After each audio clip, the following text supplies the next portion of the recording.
स्वाभिमानी न्यूज चॅनलच्या बातमीपत्रात आपलं स्वागत। डायग्नोस्टिक मोबाईल व्हॅनचे मनपा उपायुक्त शोभा भाविस्कर मॅडम यांच्या हस्ते करण्यात आला शुभारंभ। धुळे मनपा आयुक्त अमिता दगडे पाटील मॅडम यांच्या मार्गदर्शनाखाली धुळे मनपात उपसंचालक आरोग्य सेवा पुणे यांच्या मार्फत कॅन्सर डायग्नोस्टिक व्हॅन दाखल झालेली असून मोबाईल व्हॅनमध्ये कॅन्सर, हृदयरोग, थायरॉइड, मधुमेह, कॅलेस्ट्रॉल चाचणी व तपासणीसाठी अद्ययावत सुविधा देण्यात आलेल्या आहेत। दरम्यान या व्हॅनद्वारे धुळे शहरातील विविध भागात उद्यापासून ते दिनांक 14 ऑगस्ट 2025 पर्यंत तपासणी सुविधा उपलब्ध करून देण्यात येणार आहेत। व्हॅनमध्ये स्त्रियांचे स्तनाचे तसेच गर्भाशयाचे कर्करोग, मौखिक तपासणी, त्याचप्रमाणे रक्त तपासणी, हृदयरोग चाचणी इत्यादींच्या तपासणी केल्या जाणार आहेत। नागरिकांनी याचा लाभ घ्यावा असे आवाहन मनपा उपायुक्त शोभा भाविस्कर मॅडम यांनी केलेले आहे। दरम्यान आज या डायग्नोस्टिक मोबाईल व्हॅनचा उपायुक्त शोभा भाविस्कर मॅडम यांच्या हस्ते शुभारंभ करण्यात आला। या शुभारंभ प्रसंगी उपायुक्त शोभा भाविस्कर मॅडमसह आरोग्य अधिकारी doctor Nitin Patil, doctor Prashant Marathe, doctor Kulkarni madam, doctor Sushma Thorat, doctor Preeti Agrawal आदी उपस्थित होते।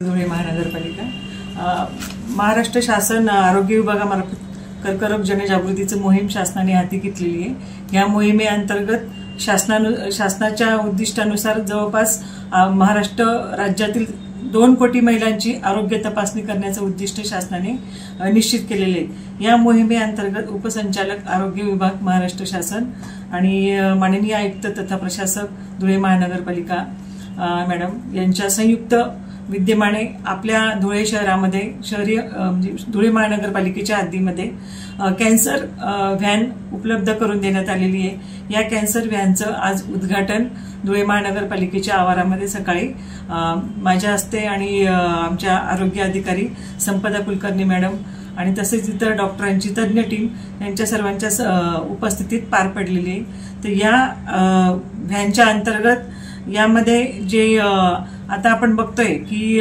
लोकांमध्ये व्यसनाचं प्रमाण दिवसेंदिवस वाढत चाललंय, म्हणजे पुरुष वर्गामध्ये शक्यतो जसं ते विमलच्या पुड्या वगैरे खातात, तर हे म्हणजे तोंडाचे कॅन्सरचं प्रमाण खूप वाढलेलं आहे। त्यामुळे हे तोंडाचे कॅन्सरचं या ठिकाणी तपासणी करण्यात येत आहे।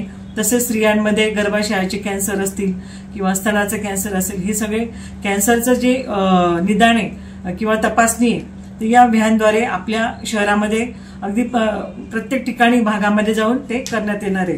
तर यामध्ये तज्ज्ञ डॉक्टरांची टीम नेमलेली आहे शासनाने आणि ह्या टीम मार्फत या व्हॅनच्या अंतर्गत त्या डॉक्टरांकडून तपासणी केली जाईल आणि तपासणी केल्यानंतर त्यांना जर काही त्याच्यामध्ये संशय आढळला किंवा यांच्यामध्ये कॅन्सरचे लक्षणे दिसत आहे असं जर वाटलं तर त्याचं बायोप्सी काढून ते पुढील आपल्या महाराष्ट्राची जी शासनाची जी महालॅब आहे त्या लॅब मार्फत त्याची तपासणी केली जाईल आणि त्यानंतर पुढच्या गव्हर्नमेंट हॉस्पिटलला त्याच्यावर उपचार करण्याचं काम मोफत शासनामार्फत ते केलं जाणार आहे।